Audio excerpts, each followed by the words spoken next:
जब सिद्धार्थ ने देखा कि उसके समर्थक मौन हैं तो वह उठ खड़ा हुआ और उसने संघ को संबोधित करते हुए कहा, मित्रों, आप जो चाहें सो करें, आपके साथ बहुमत है, लेकिन मुझे खेद के साथ कहना पड़ रहा है कि मैं अनिवार्य सैनिक भर्ती का विरोध करूंगा।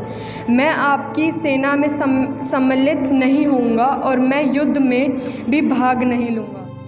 बाजी मार लेते हैं, पानी ले लेते हैं और हमारे लिए पानी मिलता नहीं है। चलो युद्ध के जरिए जो है इस समस्या को हमेशा हमेशा के लिए समाप्त कर देते हैं। तो वहीं पर सिद्धार्थ क्या बोलते हैं? सिद्धार्थ बोलते हैं कि ये समस्या का युद्ध से अंत नहीं हो सकता।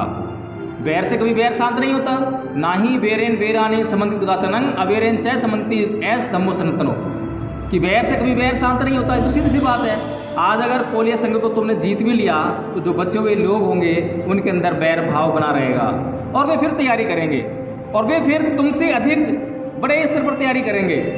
कल को फिर वो तुम्हें जीत लेंगे, फिर तुम तैयारी करोगे। तो ये अनंत काल तक चलता रहेगा, इसका अंत नहीं हो सकता। लेकिन अगर इसको अवैर से शांत कर लिया जाए, यानी कि युद्ध को शांति से स्थापित समाधान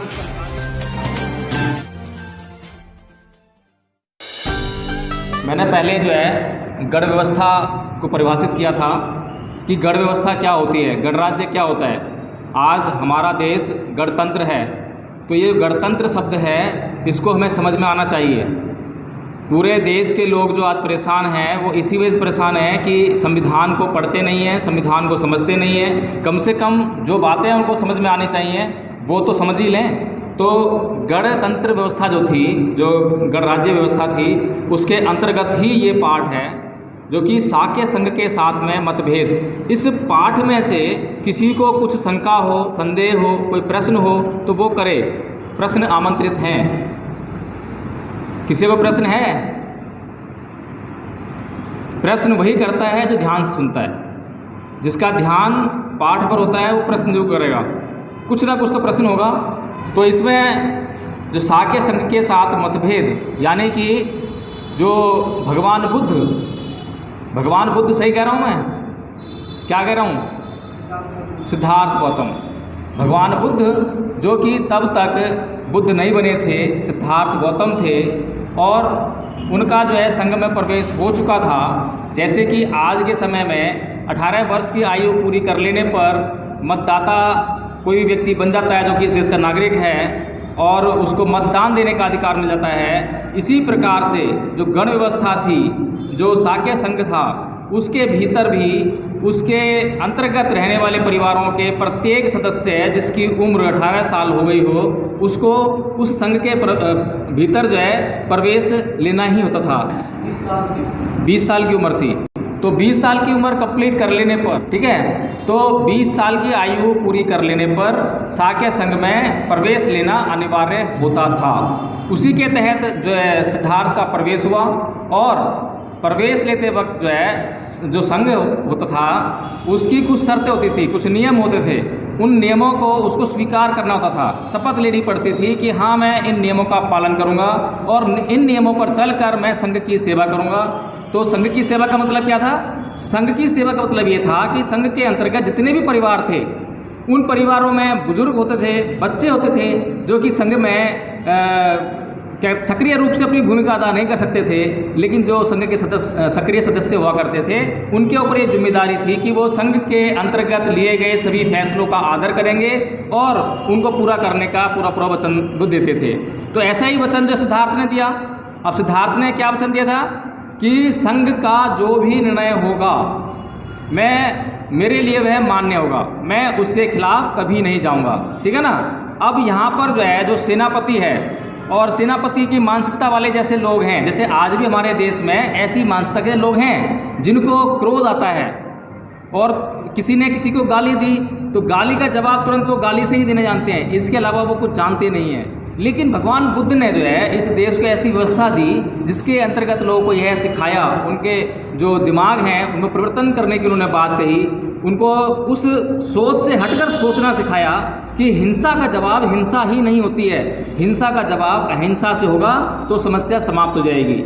लेकिन समस्या ये है कि इस बात को आज भी अधिकतर लोग समझने का प्रयास नहीं करते हैं और वे ये उलझुल बातें करते हैं कि हिंसा का जवाब हिंसा से ही दिया जा सकता है। जो कि एक अलग संस्कृति है। तो यहाँ पर जो सेनापति है उसके मन के अंदर जो भाव है, उसके मन के अंदर ये भाव है कि जो कोलिया संघ है, जो कि रोहिणी नदी का जो जल विवाद है, उसको हमेशा हमेशा के लिए निपटा देते हैं। ये हर बार ये झंझट होता है, जब भी पानी आता है उसमें जो है वो हमसे पहले बाजी मार लेते हैं, पानी ले लेते हैं और हमारे लिए पानी मिलता नहीं है। चलो युद्ध के जरिए जो है इस समस्या को हमेशा हमेशा के लिए समाप्त कर देते हैं। तो वहीं पर सिद्धार्थ क्या बोलते हैं? सिद्धार्थ बोलते हैं कि ये समस्या का युद्ध से अंत नहीं हो सकता। वैर से कभी वैर शांत नहीं होता, ना ही वेरेन वेराने समंति उदाचनंग अवेरेन चय समंति ऐस धम्मो सनातनो, कि वैर से कभी वैर शांत नहीं होता है। तो सीधी सी बात है, आज अगर कोलिया संघ को तुमने जीत भी लिया तो जो बचे हुए लोग होंगे उनके अंदर बैर भाव बना रहेगा और वे फिर तैयारी करेंगे और वे फिर तुमसे अधिक बड़े स्तर पर तैयारी करेंगे।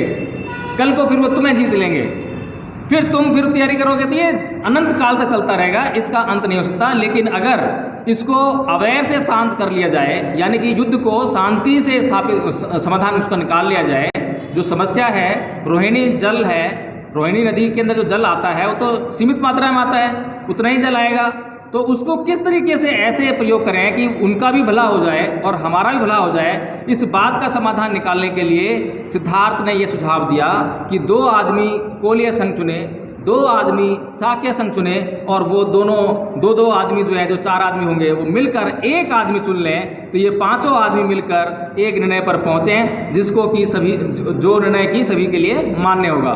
तो ऐसी जो भावना थी, सिद्धार्थ जो कि बुद्ध नहीं बने हैं वो पहले से अहिंसात्मक हैं। ऐसा नहीं है कि वो एकदम से अहिंसात्मक हो गए हैं, बचपन से उनके माइंड में जो है अहिंसा ही अहिंसा व्याप्त थी। पाठ 15 देश छोड़ने का प्रस्ताव युद्ध रोकने के लिए सिद्धार्थ ने स्वीकारा।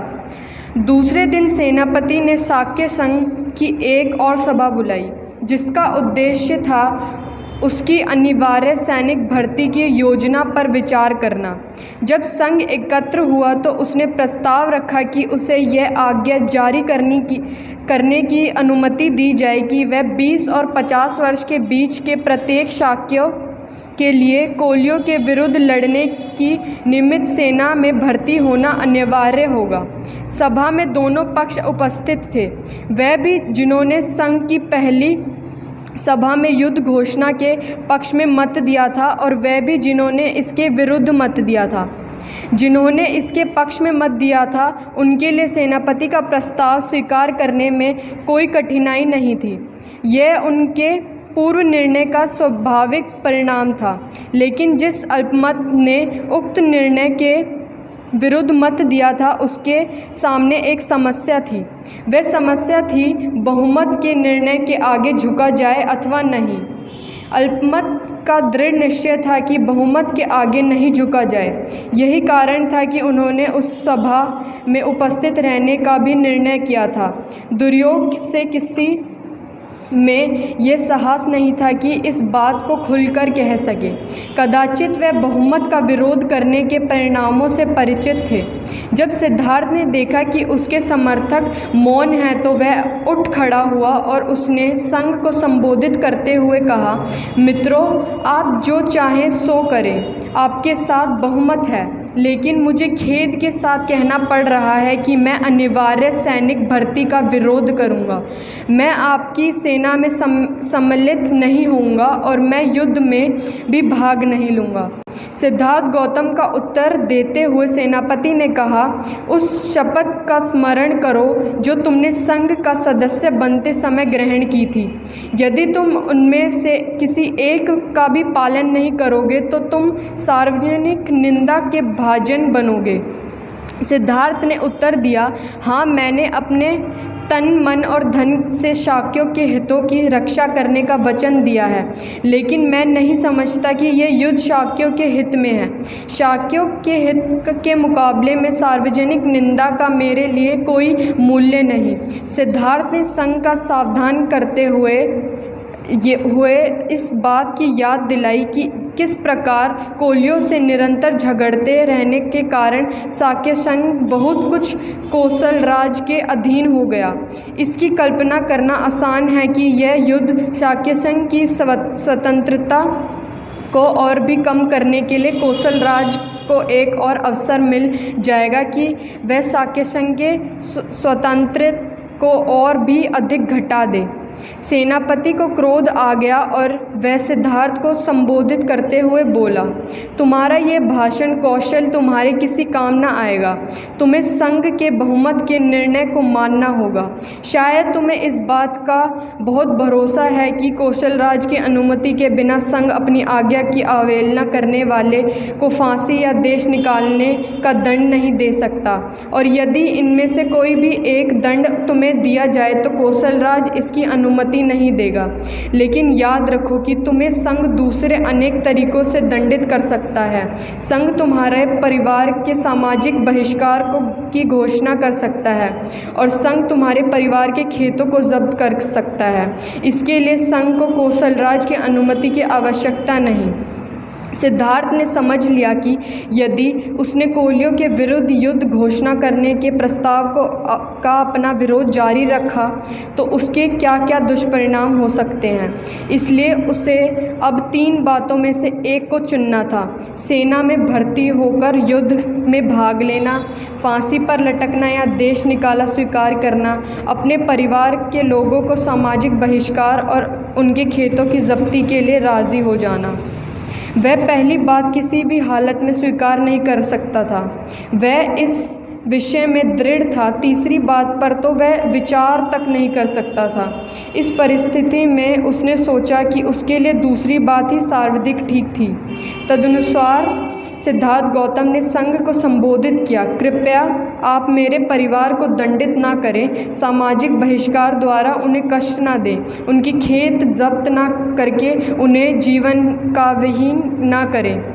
वे निर्दोष हैं, दोषी तो मैं हूँ। मुझे अकेले ही अपनी गलती का दंड भोगने दीजिए। चाहे तो आप मुझे फांसी पर लटका दें और चाहे तो मुझे आप देश निकाला दे दें। आप जो चाहें दंड दें, मैं स्वेच्छा से इसे स्वीकार कर लूँगा और मैं वचन देता हूँ कि मैं इसकी अपील कौशल राज से भी नहीं करूँगा। जो इस पाठ में पिछला पाठ था और ये वाला पाठ है, कंटिन्यूटी में पाठ है। और इस पाठ में जो है, जो 2 वर्गों में साक्य संघ बट गया। एक वर्ग वो जो पहले निर्णय से सहमत है कि युद्ध होना चाहिए, दूसरा वो जो ये कहता है कि युद्ध नहीं होना चाहिए। तो ऐसी स्थिति में, क्योंकि मन से हुआ ये तो निर्णय जो है, मन के अंदर एक पक्ष का फैसला है कि युद्ध होना चाहिए और दूसरे का है कि नहीं होना चाहिए। तो मन के साथ आदमी चलता है और मन की विपरीत दिशा में जाके जब कोई काम करता है तो उसके परिणाम अच्छे नहीं आते हैं। तो यहाँ पर जो सिद्धार्थ गौतम हैं वो अपने निर्णय पर अडिग हैं। ये परिस्थितियाँ बिल्कुल वैसी हैं जैसी कि आज भारत के अंदर वर्तमान में जो परिस्थितियाँ चल रही हैं, बिल्कुल वैसी परिस्थितियाँ हैं। ऐसी हैं या नहीं है? कुछ समझ में आ रहा है? जैसी परिस्थितियाँ सिद्धार्थ के साथ में साक्य संघ ने जो निर्णय लिया है उस समय थी, वैसी ही परिस्थितियाँ कमोवेश आज भी पैदा हो रखी हैं भारत के अंदर। भारत के अंदर एक ऐसी सरकार चुन ली गई है जो बहुमत से चुनी गई है, जो बहुमत से चुन ली गई है, बिल्कुल निर्बाध, कोई उसके अंदर बाधाएं नहीं पहुंची। विपक्ष नाम मात्र के लिए रह गया है, विरोध हो ही नहीं सकता। अब जो उसके निर्णय हैं, उल जुल निर्णय हैं, उसका क्या करें? तो जो सिद्धार्थ गौतम कर रहे हैं कि अपनी न्याय की दृष्टि से यह जांच कीजिए कि क्या न्याय है और क्या अन्याय है, किन बातों से लोगों का कल्याण हो सकता है और किन बातों से लोगों का अनिष्ट होने वाला है। लोगों का बुरा नहीं करना, किसी को किसी भी प्रकार की हानि ना पहुंचे, किसी प्राणी को हानि ना पहुंचे, इसके प्रयास हमेशा करने हैं। तो सिद्धार्थ गौतम वही प्रयास कर रहे हैं कि युद्ध होगा तो हानि होगी, जान की भी और माल की भी। लोग मारे जाएंगे, विधवाएं होंगी, बच्चे अनाथ होंगे। तो इस हानि को रोकना है, किसी भी कीमत पर रोकना है। अगर ये लोग नहीं, या युद्ध नहीं रोकते हैं तो कम से कम मैं इनके गलत निर्णय में शामिल ना हूं, मैं अपने मन वचन कर्म से किसी की हानि ना करूं। इस प्रकार के संकल्प के साथ में सिद्धार्थ जो आगे बढ़ते हैं। तो ऐसी स्थिति आज हमारे साथ में, आज इस सरकार ने जो है अमृत महोत्सव बनाने का फैसला लिया है। अब उस अमृत महोत्सव में अगर हम देखें तो वह अमृत महोत्सव किसके लिए है? मैं अभी नरेला से आ रहा हूं और रास्ते भर में राष्ट्र ध्वज बिल्कुल सीधे झुके हुए दिखाई दे रहे हैं, हवा नहीं चल रही है। ऐसा लग रहा है कि कल जो जालोर में घटना घटी है, जो 3 साल के मासूम बच्चे की जातिवाद के कारण पीट पीट कर हत्या कर दी गई है, उसके शोक में भारत का राष्ट्र ध्वज भी झुका हुआ है। मुझे रास्ते भर में जितने भी ध्वज मैंने बड़े बड़े ध्वज जो लगे थे सारे झुके पड़े हैं, हवा नहीं चल रही है। भारत की आबो हवा भी इस शोक से जो है शोक संतप्त है। ऐसी मतलब आज आबो हवा हो गई है। रास्ते में मैं देख रहा था कि एक ई रिक्शा वाला जो है अपने एक झंडा इधर लगाया हुआ है, एक झंडा इधर लगाया हुआ है। मेरे मन में सवाल आ रहा था कि इस ई रिक्शा वाले से मैं सवाल करूं कि भाई तुझे इस आज़ादी का अमृत महोत्सव मनाते हुए कैसा एहसास हो रहा है? तेरी आज़ादी किस प्रकार की है? क्या तू आज़ाद है? क्या तू भरपेट खाना खाता है?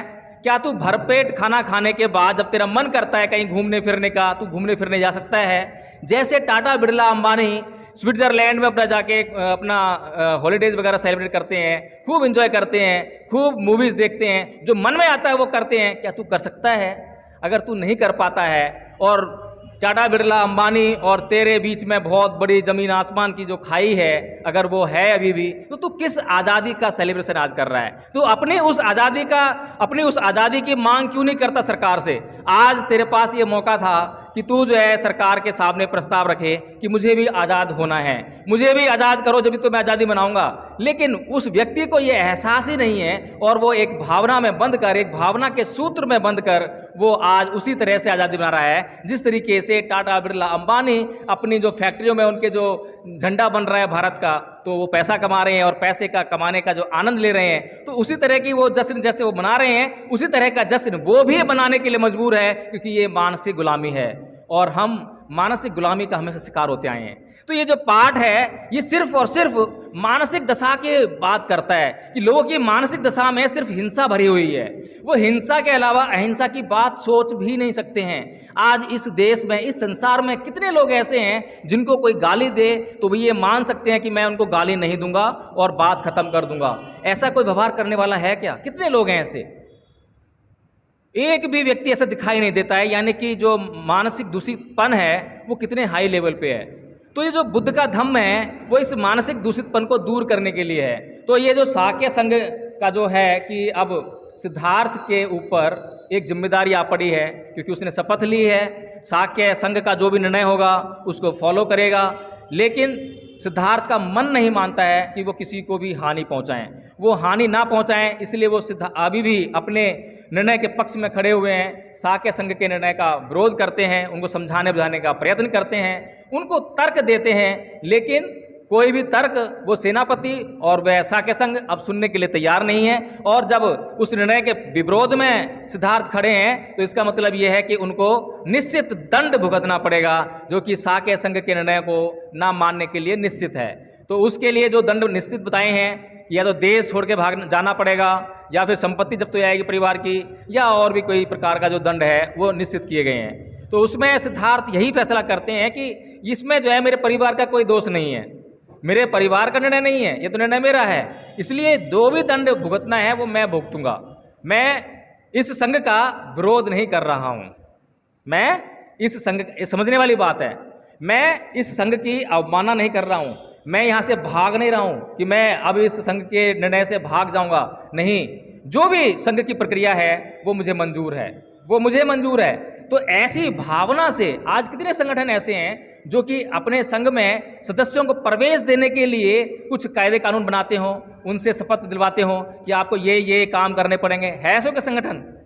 कितने संगठन बताओ? चाहे ये विहार जिसमें हम बैठ के आज ये जो कार्यक्रम को आयोजित किया गया है, इस विहार की भी जो सदस्यता है, जब कोई लेने आता होगा तो उसके लिए क्या अपरिहार्यताएं हैं। तो इस तरह के जो संघ थे पहले बहुत सटीक संघ हुआ करते थे और लोग अपनी बात के पक्के हुआ करते थे, अपने वचनों पर चलने वाले हुआ करते थे। इसी तरह से सिद्धार्थ जो है, जो शपथ उसने ली थी उस शपथ का पालन करते हुए अब उसके सामने सिर्फ दो ही रास्ते हैं, या तो वो देश छोड़कर चला जाए या फिर वो परिवार को होने वाली हानि को स्वीकार कर ले। क्योंकि ये निर्णय सिद्धार्थ का है तो सिद्धार्थ फिर ये निर्णय लेते हैं कि परिवार को कोई हानि नहीं होनी चाहिए, मैं ही देश छोड़कर चले जाता हूँ।